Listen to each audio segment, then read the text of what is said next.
पहले के टाइम पे धर्म साधना बोला जाता था डांस को या गायन को या वादन को। तो माना जाता है ऐसा कि जो लव कुश थे इसके ओरिजिनेटर हैं। अच्छा, बेसिकली कथक का मतलब क्या है ना, कथक का मतलब है कथा कहे सुकथक, जो कथा बताने वाला है। तो कथक का मतलब कथा वाचन, कथा बताना।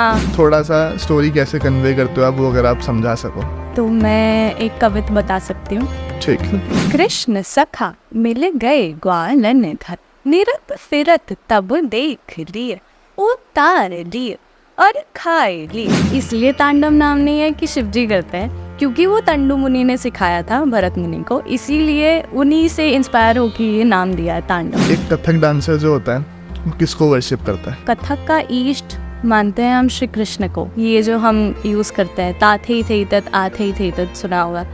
ये जो शब्द है ये निकले ही कृष्ण जी के पैर से ही। तो जो कालियानाग को जब वो डिफीट करते हैं तो उनके फन के ऊपर जो वो पैर का थाप पड़ता है, तो उस थाप के समय पे जो साउंड्स निकले थे तो वो यही साउंड थे।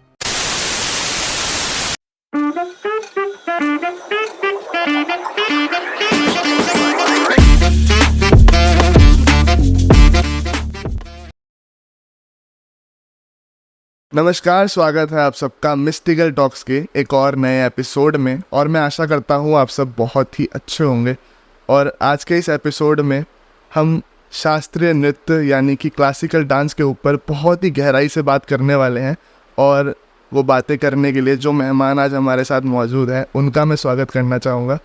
आयुषी देवरानी, बहुत बहुत स्वागत है आयुषी आपका। बहुत बहुत शुक्रिया। और क्या हाल है, क्या चल रहा है जीवन में? भी फिलहाल तो मेरा पढ़ाई और डांस ही चल रहा है जीवन में।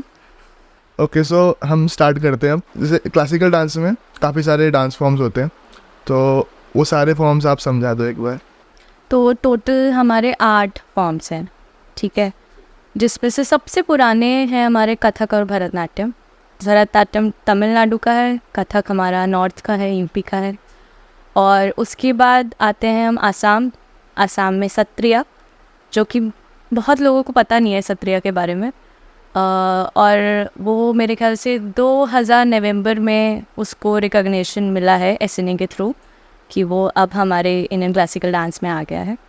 फिर हमारा मणिपुर का मणिपुरी डांस बहुत खूबसूरत और बहुत लास्य, बहुत फेमिनिन, बहुत ही सॉफ्ट जिसको बोलते हैं, वो ऐसा डांस स्टाइल है। और उस डांस स्टाइल को भी हमारे क्लासिकल फॉर्म में आने के लिए रविंद्रनाथ टैगोर का सबसे बड़ा हाथ है उसमें। और उसके बाद हम आते हैं कुचिपुड़ी, आंध्र प्रदेश का है। कथकली डांस ड्रामा है जो कि केरला का है, और केरला का ही एक और है मोहिनीअट्टम। तो ये हमारे टोटल आर्ट है ये। और उड़ीसा से हमारा है उड़ीसी डांस, वो भी एकदम फेमिनिन। तांडव लास से दोनों दिखता है, लेकिन सबसे ज़्यादा फेमिनिन इसलिए दिखता है क्योंकि उसमें जितने भी पुराने हमारे मंदिरों के मूर्ति जो बनी है उससे इंस्पायर्ड है वो डांस। तो वो डांस की खूबसूरती ही बहुत अलग है, बहुत ही ज़्यादा अलग। ओके, सो आपकी जो फील्ड है, आपका जो डांस फॉर्म है वो है कथक। तो अब थोड़ा सा कथक पे आ जाते हैं। ओरिजिन, हिस्ट्री कथक की थोड़ा सा आप इस पे समझा दो। तो ओरिजिन किसी भी क्लासिकल डांस का या कथक का, वो मंदिर से ही जुड़ा हुआ है। सभी डांस स्टाइल मंदिर से जुड़े हुए हैं। एक चीज़ और ऐड करूँगा कि हिस्ट्री और क्या हमारे शास्त्रों में इसका वर्णन हमें मिलता है? हाँ, कथक का हमें जो शब्द है ना कथक, वो स्पेसिफिकली तो हमें नहीं मिलता है, लेकिन उससे मिलता जुलता है, जिससे हम समझ सकते हैं कि हाँ ये वो हो सकता है, ठीक है। उसका हमें प्रमाण मिलता है, हमें महाभारत में मिलता है, रामायण में हमें मिलता है। तो जितने भी हमारे क्लासिकल डांस है सबका कहीं ना कहीं तो कुछ तो जुड़ाव है पुराणों से या किसी वेद से या किसी भी चीज़ों से जुड़ाव है। ऐसा कुछ नहीं है कि कोई भी क्लासिकल डांस का जो कनेक्शन है वो हमारे शास्त्रों से नहीं है। तो ऐसे ही जो कथक है तो उसको हम मानते हैं कि वो मंदिर काल का है, मंदिरों से जुड़ा है। शुरू के टाइम में जब कथक शुरू हुआ था तो वो मंदिरों में ही किया जाता था। बेसिकली कोई भी डांस स्टाइल अगर हम करते हैं या कुछ भी डांस हम करते हैं तो वो भगवान को अर्पण करने के लिए ही करते हैं। पहले के टाइम पे धर्म साधना बोला जाता था अच्छा, डांस को या गायन को या वादन को। इसको भगवान से जुड़ने का या भगवान की बातें करने का, भगवान की बातें पूरे समाज में फैलाने के लिए इसका प्रयोग किया जाता था। जैसे हम सुनते थे कि मतलब हम पढ़ते हैं तो हमें पता चलता है, रावण संहिता एक ग्रंथ है, उसमें पता चलता है कि रावण जो है वो नृत्य और गायन में बहुत बहुत सिद्धि उसे प्राप्त है। कहीं ना कहीं वर्णन तो हमें हर जगह मिल ही जाता है उसका। है रावण ने तो आपका जो तांडव वो तो उन्होंने ही रचना की है, उसका तो कहानी बहुत खूबसूरत है। और तो हम कथक पे थे ना, जी। तो कथक का हमें कहाँ से मिलता है? अगर हम शुरुआत से शुरू करें तो माना जाता है ऐसा कि जो लव कुश थे वो इसके ओरिजिनेटर हैं। अच्छा। इस स्टाइल के ओरिजिनेटर लव कुश है। बेसिकली कथक का मतलब क्या है ना, कथक का मतलब है कथा कहे सो कथक या कथा कहे सो कथिक। कथिक वो हुआ जो सुनाने वाला है, जो कथा बताने वाला है। तो कथा का मतलब कथा वाचन, कथा बताना, कथा तो सही स्टोरी टेलिंग ही बेसिकली है। तो जो वो स्टाइल था कि गानों के साथ कुछ कुछ हैंड मूवमेंट्स के साथ, ठीक है, वादन भी है उसमें, तो वो स्टाइल आगे चलते चलते इवॉल्व होते होते आज वो कथक ऐसे बना। जैसे हम देखते हैं कि लव कुश जगह जगह जाके राम कथा किया करते थे और फिर उन्होंने दरबार में भी कर दी, जैसा हम विजुअल्स देखते हैं हाँ, रामायण। वो एक स्टाइल हुआ करता था, ठीक है। एक्चुअली में अभी जो हम कथक करते हैं वो बहुत हिस्ट्री के साथ साथ, मतलब टाइम के साथ साथ इवॉल्व हो के अब वो ऐसा बना है। पहले के टाइम पे वो ऐसा नहीं हुआ करता था। फिर उसके बाद जब मंदिरों का काल ख़त्म हुआ और मुग़ल आए तो दरबारों में चला गया। जब दरबारों में चला गया तो अलग अलग फॉर्म आने लगे, उसमें अलग अलग टाइप के आइटम्स जुड़ने लगे। जैसे पहले के टाइम पे गत नहीं हुआ करती थी या गज़ल नहीं हुआ करता था, तो क्योंकि तो हम भगवान की बातें करती थी तो भजन करना, उनका पुराणों की गाथाएं गाना, यही सब हुआ करता था। और दरबारों में चला गया तो अब वो मुग़ल शासन के लिए तो हमारे लिए बताना मुश्किल हो जाएगा ना, वो भी नहीं सुन पाएंगे। तो फिर वहाँ से गज़ल का सिस्टम शुरू हुआ। फिर वहीं से हमारे बहुत अलग अलग तरीके की परन नाचना या अलग अलग तरीके का गद भाव करना, ये सब चीज़ें उसमें है। और मुग़ल में भी जो वाजिद अली शाह थे, इनका बहुत ही ज़्यादा योगदान है आज के कथक के लिए भी, ऐसा मेरा मानना है। और फिर उसके बाद ब्रिटिशर्स, ऐसा थोड़ा मैंने सुना है कि वो खुद भी कथक किया, मतलब खुद भी डांस किया वो खुद भी डांस किया करते थे। उन्होंने एक बुक भी बनाई है नाज़ो बानी करके, उसमें अलग अलग टाइप्स के गद होते हैं हमारे, उसमें उसका लिखा है उन्होंने। फिर उसके बाद जब ब्रिटिशर्स आ गए तो सब कला समाप्त हो गई, सब विलीन हो गया, कुछ बचा नहीं। उसके बाद जितने भी हमारे कथक गुरुज उस टाइम के थे, उन्होंने ये बीड़ा उठाया कि नहीं, ये जो हमारे इंडिया का जो कल्चर है, जो आर्ट है, वो मरना नहीं चाहिए। तो वो उन्होंने ही कंटिन्यू रखा। फिर आज जो है हमारे पास कथक, वो उन्हीं की देन है सबकी। इसी में मैं थोड़ा सा एक चीज़ को ऐड करना चाहूँगा। भरत मुनि आए थे, हाँ। और उनका नाट्य शास्त्र, थोड़ा सा मैं नाट्य शास्त्र में बात करना चाहूँगा। नाट्य शास्त्र ऐसा मानते हैं कि वो 5वां वेद है, हाँ ऐसा मैंने सुना है। और वो त्रेता युग के समय में उसका रचना हुई है, उस वेद की रचना। जो भरत मुनि है उनसे भी पहले जो हमारे ब्रह्मा जी हैं, उनका वो इंस्पिरेशन है, और वो इंस्पिरेशन फिर भरत मुनि जी के पास गया और उन्होंने वो लिखा। तो जो हमारा सबसे पहला हमारा ऋग्वेद है, उससे हमने पाठ्य लिया है, यानी कि वर्ड्स लिए हैं। फिर सामवेद आता है, उससे हमने लिया है म्यूज़िक, गायन, ठीक है। फिर हमारा आता है यजुर्वेद, उससे हमने लिया है अभिनय, ठीक है, यानी कि हमारा ड्रामा या ठीक है। और जो हमारा आखिरी अथर्ववेद है, उससे हमने लिया है रस, यानी कि इमोशंस, हमने वो उससे लिए। तो ऐसे इंस्पिरेशन से बनता है नाट्यशास्त्र या फिर नाट्यवेद, जो कि ब्रह्मा जी द्वारा वो उनका इंस्पिरेशन था, और वो बाद में पास ऑन हुआ भरत मुनि को। उसके पीछे भी एक्चुअली कहानी है, तो बहुत चलते है कहानी। तो वो कहानी आप एक बार अगर बताना चाहो तो हुआ ऐसा था कि जब धरती पे बहुत ही ज़्यादा कुकर्म होने लगे थे, सब बहुत परेशान होने लगे थे, तो देवी देवता लोगों को स्ट्रेस हो गया था वहाँ पे। तो उससे रिलीफ लेने के लिए वो ब्रह्मा जी के पास जाते हैं और वो कहते हैं कि आप हमारे लिए कुछ ऐसा क्रीडा वर्ड यूज़ हुआ है नाट्य शास्त्र में।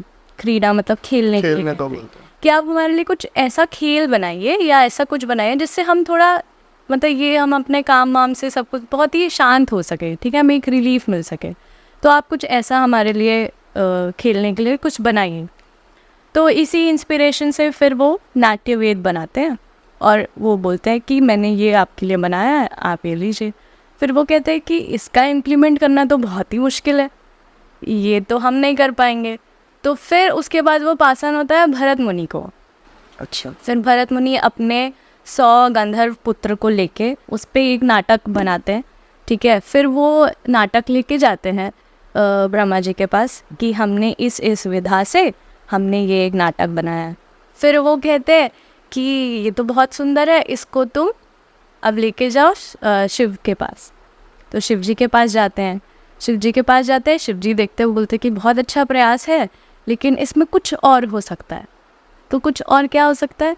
अभी तक नाटक था, अब उसमें डांस जुड़ता है। डांस कैसे जुड़ता है? वो तंडु मुनि को बुलाते हैं, कहते हैं कि आप इनको, जो उन्होंने कभी कोई तांडव किया था, ठीक है, तो वो तांडव बेसिकली क्या है, वो अंगहार और रेचक इसमें हम आते हैं, ठीक है, और करण। तो वो जो नाट्यशास्त्र में 108 करण के बारे में बताया है। बेसिकली वो डांस रूटीन्स कह सकते हो सिंपली भाषा में। तो उस रूटीन को उन्होंने सिखाया, तंडु मुनि ने सिखाया भरत मुनि को, इसीलिए उसका नाम तांडव है। इसलिए तांडव नाम नहीं है कि शिवजी करते हैं, क्योंकि वो तंडु मुनि ने सिखाया था भरत मुनि को, इसीलिए उनको उन्हीं से इंस्पायर होकर ये नाम दिया है तांडव। हाँ, तो तांडव बेसिकली उन्हीं अंगहार का एक समावेश, एक रूटीन बन के शिवजी किया करते। तो ऐसे में फिर वो उसमें जुड़ा। तो सिर्फ ड्रामा करना और मतलब बिना डांस सब बहुत इंटरलिंक्ड है, सब कुछ लिंक किया सब कुछ लिंक्ड है। सो जैसे हम देखते हैं नाट्य शास्त्र की हम बात कर रहे हैं, तो नाटक पहले बहुत चला करते थे, आज भी कई जगहों पर चला करते हैं। ऐसे हम रामलीलाओं का अगर जिक्र ले लें या रासलीलाओं का जिक्र ले, तो कहीं ना कहीं कनेक्टेड ही है चीज़ें। बिल्कुल। तो वो डांस धीरे धीरे कैसे उसमें इवॉल्व हुआ, कथक कैसे इवॉल्व हुआ वहाँ से? तो जितने भी क्लासिकल डांस है वो सब फोक से ही इवॉल्व होके वो आपका क्लासिकल डांस बना है। बेसिकली क्लासिकल का मतलब क्या है या शास्त्रीय का मतलब क्या है? कोई भी ऐसी चीज़ जिस पे शास्त्र जुड़ा है, जिसमें रूल्स एंड रेगुलेशंस हैं कि आप इसके सिवा कुछ और नहीं कर सकते आगे, ये आपका डायमेंशन है, इसके अंडर ही आपको ये काम करना है, ठीक है। एक सिंपल भाषा में अगर बोला जाए तो वो क्लासिक है। अब डांस तो कोई भी करता है, अब ऐसे कुछ भी हाथ पैर हिला देने से या ऐसे कुछ भी कर देने से वो डांस नहीं होगा ना। उसका क्लास कैसे बनेगा? वो जब उसमें रूल्स एंड रेगुलेशंस आएंगे तो तब वो क्लासिक बनेगा, तब वो क्लास बनेगा। तो क्लासिकल वही हुआ। जैसे हम देखते हैं नेशनल स्कूल ऑफ ड्रामा जो है, वहाँ पे सब्जेक्ट है प्रॉपर नाट्य शास्त्र का। बिल्कुल, ड्रामा बिना नाट्य शास्त्र के तो पॉसिबल ही नहीं है। हमारा अभिनय उसमें इतनी अच्छी तरीके से बताया गया है, पूरा आधार जो हमारा है वो। और ऐसा उसमें बताया जाता है कि एक एक इमोशन को समझाने के लिए 4-4, 5-5 तरीके हैं। बिल्कुल, तरीके मैं बोलूँगी कि वो नाट्यशास्त्र बेसिकली आपको टेक्निक्स बताता है, आपको नुएंसेस बताता है कि आप कौन सी चीज़ कैसे कर सकते हो और किस तरीके से करने से आपको वो उसका रिज़ल्ट ऐसा मिलेगा कि जो व्यूअर है या जो भी हमें देख रहा है उस तक वो पहुंच जाए, उस तक वो कैरेक्टर पहुंच जाए, ऐसा उसमें दिया है। मतलब it's more than divine, I would say. तो एक कथक डांसर जो होता है वो किसको वर्शिप करता है? ये बहुत ही इंडिविजुअल सवाल है वैसे तो, बट अगर सिर्फ कथक की बात करूं तो कथक का ईष्ट मानते हैं हम श्री कृष्ण को। कोई वजह है उसके पीछे? हाँ, उसके पीछे वजह यह है कि कथक का जो बेसिक सिलेबल है ना, हम जो थे, तत्, ई, ये जो हम यूज़ करते हैं, ता थे थे तत्, आ थे थे तत्, सुना होगा। तो ये जो शब्द है ये निकले ही कृष्ण जी के पैर से ही, कि थाप का जो उनके पैर के थाप का जो साउंड है उससे ये निकला है, ऐसा माना जाता है। तो जो कालियानाग को जब वो डिफीट करते हैं तो उसके फन के ऊपर जब वो नाचते हैं तो उनके फन के ऊपर जब वो पैर का थाप पड़ता है तो उस थाप के समय पे जो साउंड्स निकले थे तो वो यही साउंड थे, तो यही आधार हम मानते हैं कथक का, और इस वजह से हमारा जो ईस्ट है वो श्री कृष्ण है। क्योंकि कथक में जितनी भी हम बातें करते हैं ना वो ज़्यादातर श्री कृष्ण के ऊपर ही मिलती है, ठुमरी में या हम भजन में या कुछ भी टुकड़े तिहाइया में कृष्ण को काफ़ी उनका इफ़ेक्ट है, काफ़ी इन्फ्लुएंस है उनका कथक पे। ऐसे ही हम देखते हैं कि जब भी किसी भी क्लासिकल डांस की बात होती है तो आपको वहाँ पे नटराज का आइडल जरूर मिलेगा, भगवान शिव के। उसके पीछे क्या कारण है? सबसे पहला कारण तो यही था कि जो करण थे हमारे अंगहार रेचक थे, उसको बनाने वाले तो हमारे शिव जी थे, खुद ही शिव जी थे। और जो मैं आपको करण के बारे में बता रही हूँ तो क्योंकि क्लासिकल डांस की बात हो रही है, भरतनाट्यम में अडवोज होते हैं, उनके बेसिक रूटीन्स होते हैं जिनको वो प्रैक्टिस करते हैं। तो वो जो बेसिक रूटीन्स है वो टोटली इंस्पिरेशन ही वो करंट्स का है, वो उन्हीं को मिलके जोड़ के उनके ये सब जो भी रूटीन्स हैं ये बने हुए हैं। तो नटराज ना हो और नृत्य ना हो तो पॉसिबल ही नहीं है, क्योंकि उसके तो क्रिएटर ही हुए हैं। जैसे आपने भी बताया कि कथक से कथा से वो है, और एक आपने कहा था कथा कहे सो कथक कहलाए। कथा, हाँ, है ना, ये था? हाँ। कथा करे सो कथक कहावे। ओके।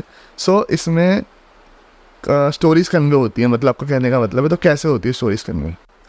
देखो, अगर हम लिटरेचर की बात करें तो इसमें लिटरेचर का बहुत बड़ा हाथ है।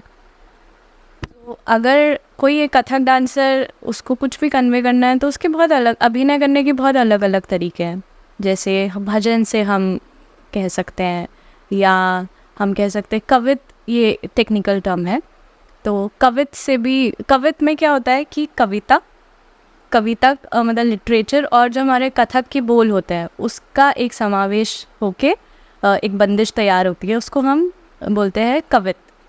तो उससे भी हम कहानी बता सकते हैं। मैं ये बताना चाहूँगी कि कथक में 3 स्टाइल हैं, ठीक है। अब क्योंकि हम कथक की बात कर रहे हैं तो कथक के जो मेजर 3 स्टाइल्स हैं कि मतलब कथक इन जगहों के हिसाब से इन स्टाइल में नाचा जाता है अलग अलग तरीके से। तो उसमें लखनऊ घराना, जिसको मैं फॉलो करती हूँ, और दूसरा जयपुर घराना। तो घराने का मतलब है बेसिकली स्टाइल, तरीके।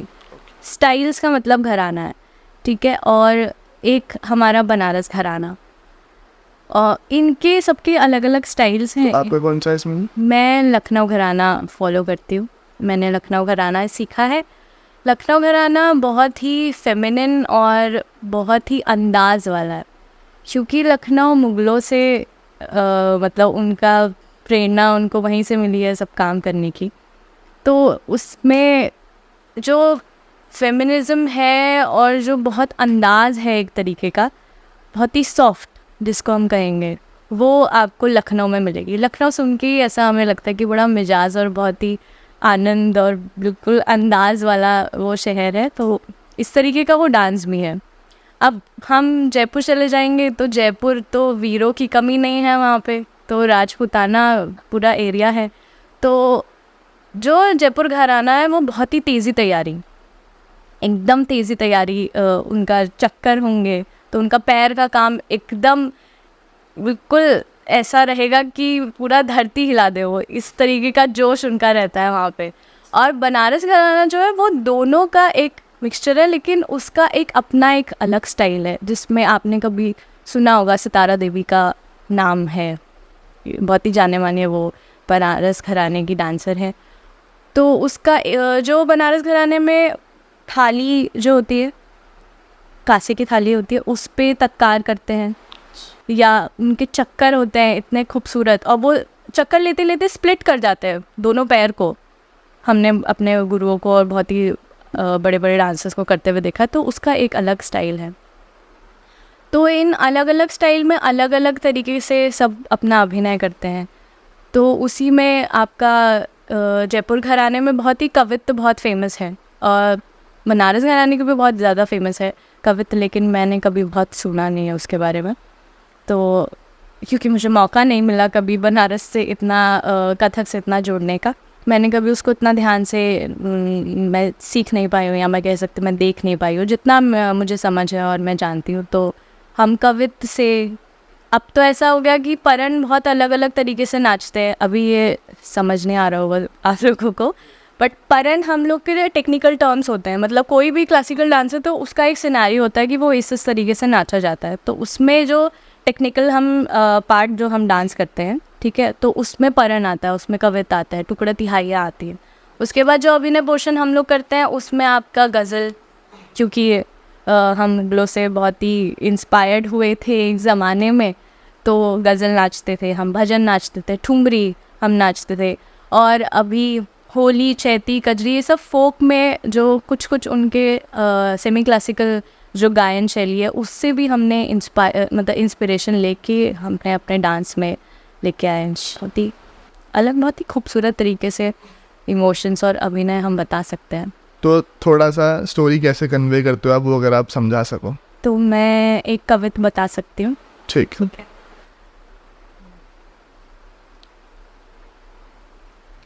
कृष्ण सखा मिल गए ग्वालन धर, निरत फिरत तब देख रिय, तब ग्वाल की कांधी चढ़ माखर उतार लिए और खाए लिए। दध की मटकी छटकी पटकी और दूध को पी भी खेर दियो, पकड़ दियो राधा ने जब, तब ग्वाल बाल सब भाग गए, दधी खाए गए। देख नारायण ताल बजावत नाचन लागे, ततथे तथे तथे ततथे तथे तथे ततथे तथे तता। बहुत ही सुंदर। बहुत ही सुंदर। तो जैसे अभी हम देखते हैं कि आपने बताया कि काफ़ी सारी चीज़ें लिखित में है क्लासिकल में, लेकिन जैसे हम वेस्टर्न डांस देखते हैं तो उसमें इम्प्रोवाइज करना अलाउड होता है, तो इसमें इम्प्रोवाइज कर सकते हो अपने हिसाब से या? देखो, इम्प्रोवाइज करना तो आर्टिस्ट का काम है ना, इम्प्रोवाइजेशन लेकिन तब तक ही ठीक है जब तक उस ट्रेडिशन के बाहर हम नहीं हैं। मतलब उस ट्रेडिशन का इज्जत बरकरार करते हुए अगर हम कोई इम्प्रोवाइजेशन कर रहे हैं तो मुझे लगता है कि कोई उसमें ख़राब चीज़ नहीं है, कर सकते हैं। उसका सबसे बड़ा एग्जाम्पल तो हमारे लिए पंडित बिरजू महाराज जी हैं। इन्होंने कितने सारा अपना काम आज आगे बढ़ाया है कि कथक इंटरनेशनल लेवल पे चला गया है। मतलब मुझे लगता है कि एक हिस्ट्री में जो क्रांति लेके आता है ना, तो वो काम महाराज जी ने किया है। उन्होंने बहुत सारे इम्प्रोवाइजेशन किए हैं, लेकिन कभी उनके काम में ये नहीं दिखेगा कि क्लासिकल से हट के वो कुछ कर रहे हैं। वो अपने ही शास्त्र में बंधे रहने के बावजूद उन्होंने इतना नया नया काम किया है, उन्होंने बहुत अलग अलग चीज़ें बनाई है, डेवलप किया है कथक में। तो मुझे लगता है कि इम्प्रोवाइजेशन तब तक ठीक है जब तक ट्रेडिशन मेंटेन है। जब तक अगर वो उससे बाहर चला जाएगा फिर तो वो कंटेम्प्रेरी हो जाएगा, फिर वो उसका क्लासिकल का जो एसेंस है वो नहीं रहेगा फिर। अब एक सवाल कि आपने इस फील्ड को कैसे चूज़ किया और क्यों चूज़ किया? मुझे लगता है कि इस कला ने को मैंने नहीं, उसने मुझे चूज़ किया है। अच्छा। बहुत, क्योंकि उसने मुझे छुआ है। मैं तो बस, मुझे नाचना पसंद था तो मैं नाचती थी बचपन से ही, पर मुझे कहीं ना कहीं हमेशा से एक अट्रैक्शन रहा है क्लासिकल को लेके ही। मैं बहुत वेस्टर्न डांसेस को जानती हूँ, बचपन में सीखा भी है, ऐसा नहीं है सीखा नहीं है, लेकिन जो मेरा मेन अट्रैक्शन रहा है जिससे मैं हमेशा जुड़ी हूँ वो कभी क्लासिकल के बाहर गया ही नहीं है। तो मैंने कभी फिर इस तरीके से सोचा ही नहीं कि मैंने ये फील्ड ही क्यों चूज़ किया और कुछ क्यों नहीं किया। वो एक ऑटोमेटिक अट्रैक्शन रहा है अभी तक भी, पहले से भी, जो चला आ रहा है अभी तक। तो एक सवाल वैसे मेरा था, पर शायद उसका जवाब मुझे इसी में मिल गया थोड़ा थोड़ा। तो वो ये था कि why classical why not western?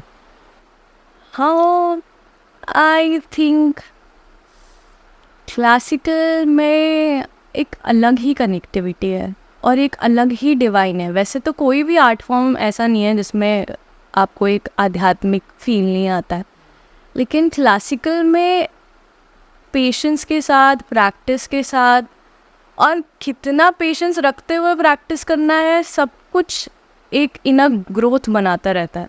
तो मुझे लगता है कि क्लासिकल डांसर होना, कैसे बताऊं, क्लासिकल का एक बहुत ही अपना ही डिवाइन चीज़ है। मुझे लगता है कि वो हमेशा से ही मुझे कहीं ना कहीं कोई तो पावर रही होगी, वो भगवान की या श्री कृष्ण की, जो उन्होंने मुझे जोड़ा होगा इससे।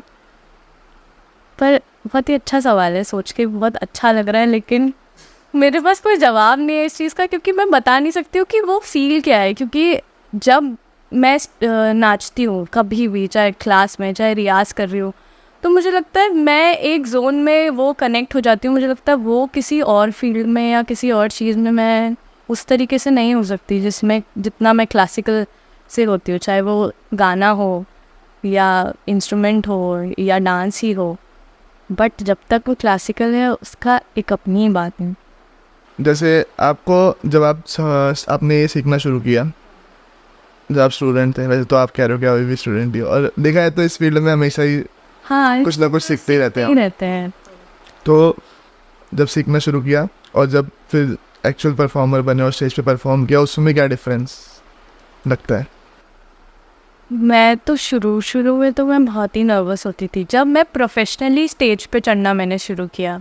वैसे तो मैं बहुत बचपन से ही डांस कर ही रही थी, पर ऐसा होता है ना कि जब आप किसी चीज़ को इतना मेहनत करके, इतना टाइम दे के, फिर जो आपको मतलब 8-8 घंटे की या 4-4 घंटे की मेहनत आपको बस 2 मिनट के लिए स्टेज पे जब देनी होती है, ये तो है। तो वो एक नर्वसमेंट तो रहती ही है।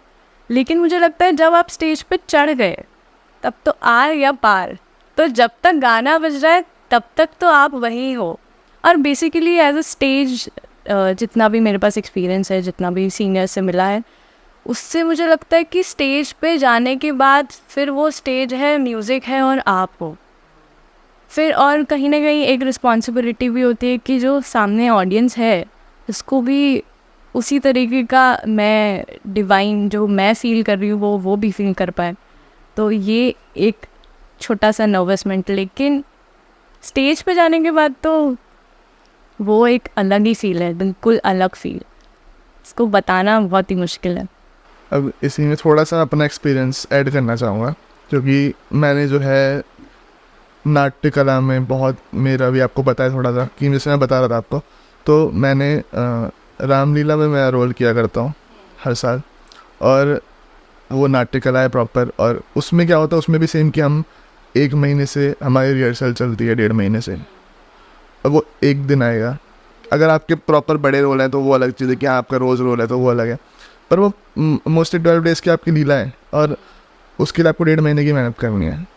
और वो जब वो पॉइंट आता है तो बहुत नर्वसनेस होती है, और आप चाहे कितने भी बड़े कलाकार बन जाओ, मेरे हिसाब से वो चीज़ रहती ही है। स्टेज पे जाने से पहले एक घबराहट होती है, बिल्कुल, चाहे आप कितने, क्योंकि मुझे लगभग 12 साल हो गए रोल करते हुए, लेकिन और मुझे लगता है वो होनी भी ज़रूरी है। पता है, सिर्फ घबराहट नहीं है, उस टाइम पे एक आर्टिस्ट को स्टेज पे कितना प्रेजेंस ऑफ माइंड रखना है। वो नर्वस है, उसको पता है, उसने प्रैक्टिस किया है, वो दिखना नहीं चाहिए, पर वो दिखना नहीं चाहिए। और दूसरा कि हमेशा एक पर्दा तो रहता ही है ना आर्टिस्ट के चेहरे पे, और प्रेजेंस ऑफ माइंड कितना रखना पड़ता है कि मैं स्पॉटलाइट पे हूँ कि नहीं, या मैं बहुत ज़्यादा आगे तो नहीं हूँ, या मैं पीछे तो नहीं हूँ कुछ ज़्यादा ही कि बिल्कुल अंधेरे में ही डांस कर रहे हैं, या ऑफ स्टेज तो नहीं चले गए हैं। तो ये सब चीज़ों को भी कितना ध्यान रखना पड़ता है। बहुत सारी चीज़ें हैं, मतलब सिर्फ ऐसा नहीं है कि आर्टिस्ट है और उसको स्टेज पे जाके बस एक्ट करना है या डांस करना है, सिर्फ वो भी तो नहीं है। तुमको ये भी देखना है कि हमारा आसपास वाला क्या कर रहा है, उसके हिसाब से कई बार मॉड्यूलेशन करना पड़ जाता है। कभी उसने कुछ गलत कर दिया तो इम्प्रोवाइज़ करना पड़ जाता है। तो प्रेजेंस ऑफ माइंड कितना रखना है, लेकिन उसके साथ वो फील भी करना है कि हम उस कैरेक्टर में भी हैं। तो आसान काम तो नहीं है। जैसे कि हमें बताया जाता है कि ना, अब मैंने कैमरा एक्टिंग भी करी है और मैंने नाट्य में भी एक्टिंग करी है। तो अब उसमें क्या होता है, जब आप नाट्य में करते हो ना, तो वहाँ कोई रीटेक नहीं है। बिल्कुल, वहाँ जो हो रहा है आपको एक ही बारी में ना अपना बेस्ट देना पड़ेगा, वरना फिर वो क्या बोल सकते हैं कि रायता फैल जाएगा। तो वो बहुत एक लाइव आर्टिस्ट के लिए बहुत मुश्किल होता है। बिल्कुल। और कई बार ऐसा होता है कि रायता फैल भी जाता है, लेकिन समेटना भी Main पड़ता चीज़ है है। कि वो artist वही अगर- स्किल है ना, बेसिकली वही स्किल है वो, पर वो एक्सपीरियंस के साथ आता है। तो ऐसा है कि कोई ऐसा आर्टिस्ट नहीं है जिसने कभी स्टेज पे कोई गलती नहीं की, सही बात है। तो वो उसी से सब एक्सपीरियंस बनता है। लेकिन स्टेज का एक अपना ही मज़ा है, मुझे लगता है वो उतना कैमरा में या कैमरा शूटिंग करके उतना फील नहीं आता जितना स्टेज पे आता है, क्योंकि दोनों में अपनी अपनी मुश्किल है। मैं कहूँगा कि दोनों में, जैसे कि उसमें कैमरा फील्ड में यह है कि आपको एक्सप्रेशंस बहुत होने चाहिए, नेचुरल चीज़ें होनी चाहिए। जो लाइवली फीलिंग देता है ना, वो स्टेज देता है। मतलब स्टेज आपको रुला देगा, मेरे को ऐसा लगता है। अब अगर लाइव कोई आर्टिस्ट अगर बहुत अच्छा परफॉर्म कर गया तो देखने वाले भी रो सकते हैं और करने वाला भी रो सकता है। बिल्कुल, हमारे सीनियर्स और हमारे जितने भी गुरु हैं वो बोलते तो है कि आर्ट आपकी कामयाब तब हो जाएगी जब आपकी आइडेंटिटी ख़त्म उस टाइम पे, और जो कैरेक्टर आप कर रहे हो वो जब झलक दिखने लगती है ना आर्टिस्ट के चेहरे पे या आर्टिस्ट के हाव भाव में, तो वो कला जीत जाती है उस समय।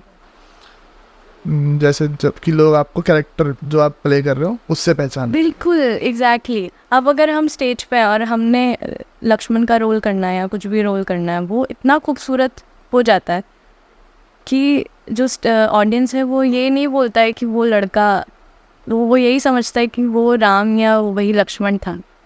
तो सही बात।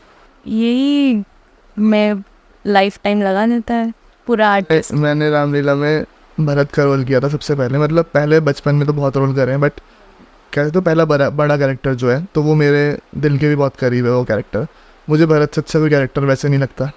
क्यों लगता है उसके पीछे का रीज़न ये है कि मैंने उसके बाद राम जी का भी रोल किया, पर मुझे राम जी के रोल में ऐसा लगता है कि मैं राम तो बन नहीं सकता ना, मतलब इन रियल।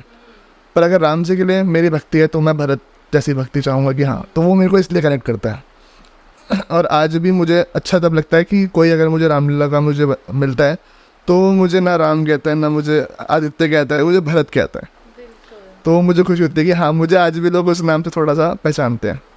तो थोड़ा सा आगे बढ़ते हैं। और वैसे तो हमारी बहुत सारी बातें हो चुकी हैं, तो मैं चाहूँगा हम एट लास्ट एक क्वेश्चन और लेना कि कथक में स्कोप क्या है, थोड़ा उसके बारे में आप समझा दें कि कोई नया अगर आपको देख के आज चाहे करना तो उसको थोड़ा सा इस माइंड में रहे।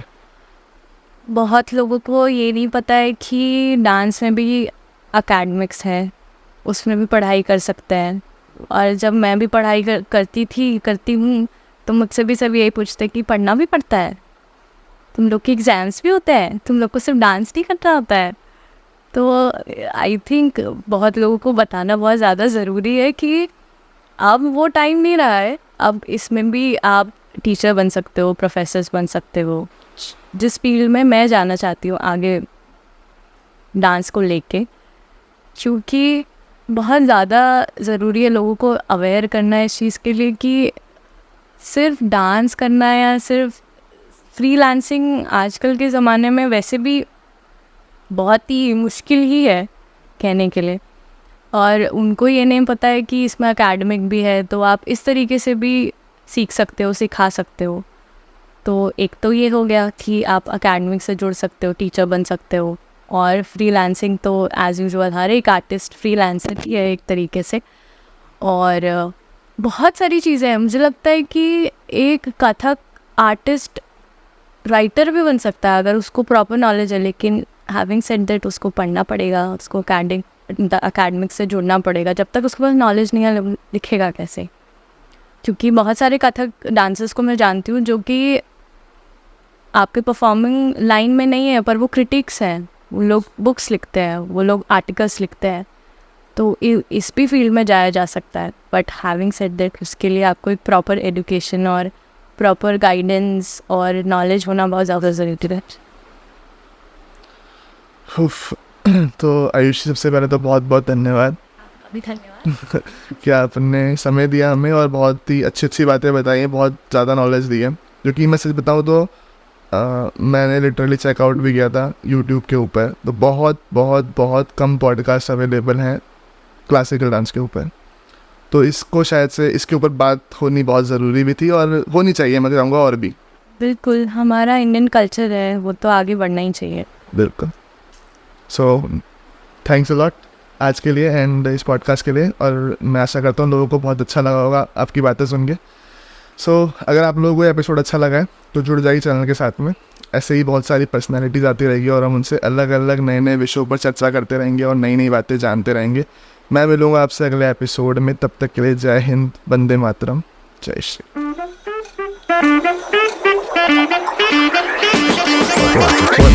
फोटो ले लेते हैं।